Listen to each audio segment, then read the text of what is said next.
मणिपुर के मामले में अविश्वास प्रस्ताव को हालांकि स्पीकर को अपनी स्वीकृति दे दी है, लेकिन उस पर चर्चा फिलहाल अभी तक कब होगी तय नहीं हो पा रहा है। माना जा रहा है कि इस बारे में सोमवार को अंतिम निर्णय लिया जा सकता है, जबकि एक संभावना यह है कि 7 या 8 अगस्त को अविश्वास प्रस्ताव पर सदन में चर्चा होगी। मैं हूं बीडी निजामी और आप देख रहे हैं न्यूज़ T20।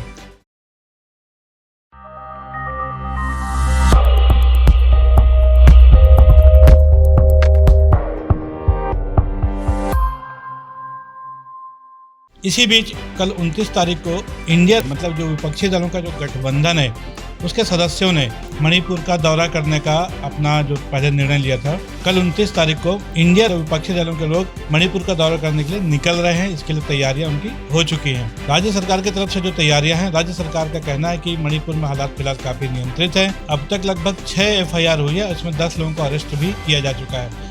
जैसा कि आप सभी जानते हैं कि मैतेई और कुकी ये 2 समुदाय हैं जो कि मणिपुर में हिंसा की आग में जल रहे हैं। 361 राहत कैंपों में 57,000 से ज़्यादा लोग वहाँ पर अपना बसेरा बनाए हुए हैं और ये कब तक उनको रहना पड़ेगा ये अभी कहीं कोई तय नहीं है। और इस बीच लोकसभा और राज्यसभा की स्थितियाँ हैं वो ये है कि लोकसभा दोपहर में 12 बजे फिर स्थगित कर दी गई थी और वो सोमवार तक के लिए स्थगित है।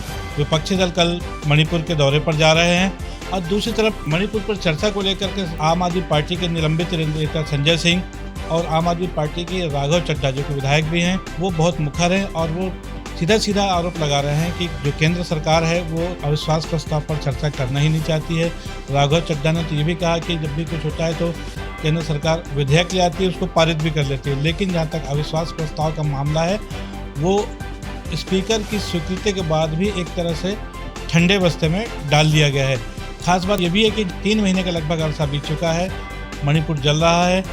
महिलाओं की स्थिति यह है कि वो रात में आजकल सो नहीं रही हैं, बल्कि मशाल लेकर रात भर चौकीदारी कर रही हैं। उनके मन में ये खौफ समा गया है कि पता नहीं कब कहाँ से कोई झुंड किसी अच्छे समुदाय का आकर उन पर अटैक भी कर सकता है। राहत कैंप में रहने वाले लोगों की कहानी यह है कि कई महिलाएं जो कि वहाँ पर गर्भवती थे उनके यहाँ जो डिलीवरीज भी है वो राहत कैंपों में हुई हैं। इस बीच केंद्र की तरफ से इंडिया नाम को लेकर के फिर एक बार इशू उठा लिया गया है और आज सदन में नरेश वसंत नाम के जो भारतीय जनता पार्टी के सांसद हैं उन्होंने इस पर एक टिप्पणी की कि संविधान से इंडिया शब्द को हटा करके भारत रख दिया जाना चाहिए, क्योंकि विपक्षी दलों ने जब से इंडिया बनाया उसको लेकर के चाहे वो प्रधानमंत्री हों चाहे वो केंद्रीय सरकार के कोई भी मंत्री हों लगातार आरोप प्रत्यारोप लगा रहे हैं। सत्ता पक्ष के बाद अब विपक्ष ने भी इस मामले में मोर्चा खोल लिया है और वो भी जवाबी हमला करते हुए कई तरह के जिन शब्दों का इस्तेमाल सत्ता पक्ष लोगों ने किया तो उनको भी गिनवाने लग गए हैं और उसमें digital India, BJP for India, step up India, make in India जैसे शब्द जो कि भारतीय जनता पार्टी के दिए हुए हैं उस पर वो ऐतराज़ जमा रहे हैं। बहरहाल इंडिया के नाम पर दोनों पक्षों की लड़ाई निसंदेह आगामी लोकसभा 2024 तक जारी रहेगी, इसमें कहीं शक और शुबा नज़र नहीं आती। लेकिन सबसे महत्वपूर्ण बात यह है कि मणिपुर में जो 3 महीने से जो हालात बिगड़े हुए हैं उन पर जो काबू नहीं हो पा रहा है, वहाँ की जो पब्लिक, वहाँ की आम जनता जो कुछ भी झेल रही है शर्मनाक है और उससे उसको छुटकारा दिलाने की जिम्मेदारी निसंदेह केंद्र सरकार पर भी है। राघव चड्ढा ने तो यहाँ तक कह दिया कि चूँकि सिर्फ 2 सांसद हैं वहाँ से और उससे राष्ट्रीय राजनीति में कोई फर्क नहीं पड़ना, शायद इसलिए केंद्र सरकार ध्यान नहीं दे रही है।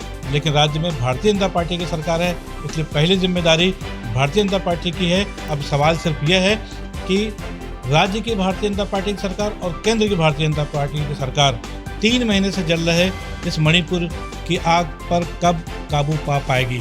आज के लिए बस इतना ही। हमारा ये विश्लेषण आपको कैसा लगा इस पर अपनी राय जरूर दीजिएगा। हमारे इस खबर को, हमारे इस विश्लेषण को लाइक कीजिए, हमारे इस चैनल को सब्सक्राइब कीजिए। कल फिर मिलेंगे किसी नई खबर के साथ, तब तक दीजिए इजाज़त।